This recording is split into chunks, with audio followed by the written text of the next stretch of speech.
It's time for Sunrise in Focus now. And would you want to know if you were at risk of developing a serious illness? And if so, what would you do about it? Our next guest had both her breasts removed after finding out she had a very high chance of developing cancer.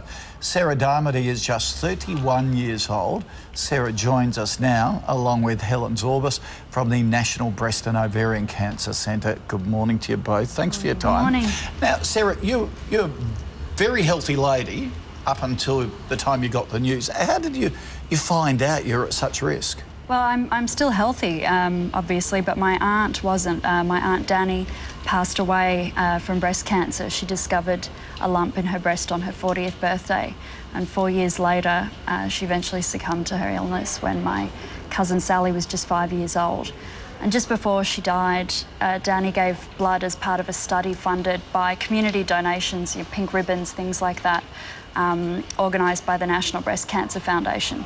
And they picked up the gene in her and in our family tree.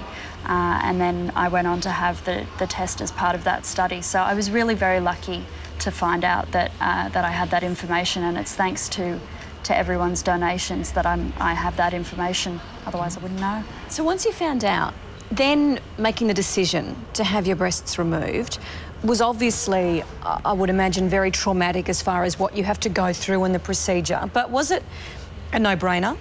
For me it was. It was a pretty instant decision. It's you get the news and doctors are very careful to tell you you don't have to make any radical decisions straight away. But I think for a lot of hereditary cancer patients, once they've seen somebody suffer through cancer and they know what that looks like, you don't really feel like it's a great idea to have that risk hang around. And you know, I kind of had that feeling straight away, like, oh God, you know, I know what I've got to do. I don't want to. Nobody wants to carve themselves up when they're feeling healthy. But yeah, from that point, it was just a matter of choosing when and how. Helen, this gene, tell us how common it is. So the gene that Sarah had was BRCA2, but BRCA1 or BRCA1, BRCA2 genes are the genes that are most commonly associated with a breast or ovarian cancer predisposition, and they occur in much less than 1% of the female population. So they're very uncommon, but if they do occur, they really point to a very high risk of getting breast or ovarian cancer. When you mean high risk, what do you mean? So we're talking about between 80 and 90% lifetime risk of breast cancer and around 40% lifetime risk of ovarian cancer. So almost certain? Well, a very high chance of it. So the surgery that, you know, we're talking about is really a dramatic, perhaps, way of reducing your risk, but it is the most effective way of reducing risk of the disease, and it reduces it by about 90%. So would you then recommend that any woman who has breast cancer in her family goes and gets checked to see whether she has this gene? Is that the best way to go? Because there might be people out there with it who have no idea. Sure. Now, I think it's really important to put it into perspective. Because breast cancer is so common, there are many people who have a family history of breast cancer, you know, have a relative who's had the disease. That doesn't necessarily put you at significantly high risk. We're talking about families where there are a number of family members, particularly if they were diagnosed at a young age, so, you know, under 40, for example, and that can be either on the father's side of the family or the mother's side of the family. That's really important. Many people tend to disregard the father's family. Yeah, I've got my dad's boobs.